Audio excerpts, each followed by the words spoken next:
কিশোরগঞ্জের শিল্পকলায় অনুষ্ঠিত হচ্ছে কন্টেন্ট ক্রিয়েটরদের মিলন মেলা।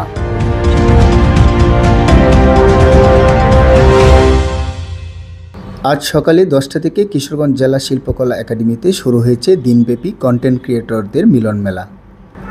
এবারের আয়োজনে অংশ নিয়েছেন প্রায় 4 শতাধিক কন্টেন্ট ক্রিয়েটর। ফেসবুক, ইউটিউব সহ বিভিন্ন ডিজিটাল প্ল্যাটফর্মে কাজ করা এসব তরুণ-তরুণী একত্রিত হয়েছেন অভিজ্ঞতা বিনিময়, দক্ষতা বিকাশ আর নেটওয়ার্ক তৈরির লক্ষ্যে। আমার অনেক ইচ্ছা ছিল যে কিশোরগঞ্জে এমন একটা প্রোগ্রাম করি, তারপর আমি ফেসবুকে অ্যানাউন্স করি যে এরকম একটা প্রোগ্রাম করলে কেমন হবে। আজকে 450 জনের একটা প্রোগ্রাম আয়োজন করেছি। ইনশাআল্লাহ নেক্সট ইয়ার এর চেয়ে ভালো আর বড় প্রোগ্রাম করার চেষ্টা করব।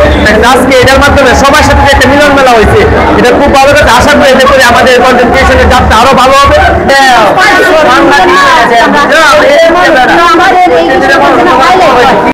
অংশগ্রহণকারীদের প্রত্যাশা এ ধরনের উদ্যোগ তাদের নতুন দিগন্তের সন্ধান দেবে। দীর্ঘ 1 মাসের প্রস্তুতি ও রেজিস্ট্রেশনের মধ্য দিয়ে এই আয়োজনকে সফল করা ছিল আয়োজকদের জন্য বড় একটি চ্যালেঞ্জ। আমরা এটা উদ্যোগ নিয়েছি যেন বিনোদনের পাশাপাশি আমরা বাংলাদেশকে, আমরা কিশোরগঞ্জ জেলাবাসী যেন কিছু রেমিটেন্স উপহার দিতে পারি। আমরা বিভিন্ন জায়গা থেকে আমরা কন্টেন্ট ক্রিয়েট করি, কিন্তু কারোর সাথে কারো মানুষের দেখা সাক্ষাৎ নাই।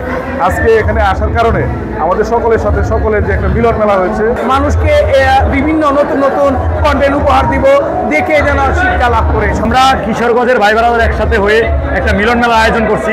আপনারাও মিলন মেলা মানে কি মিল হয়ে থাকা, আপনারাও মিল হয়ে থাকবেন। আপনাদের জেলাতেও যেন আমরা দেখতে চাই এরকম একটা মিলন মেলা দিবেন। কন্টেন্টে কাজ করা, ফেসবুকে এরকম একটা সুন্দর সুযোগ সুবিধা করে দিয়েছে।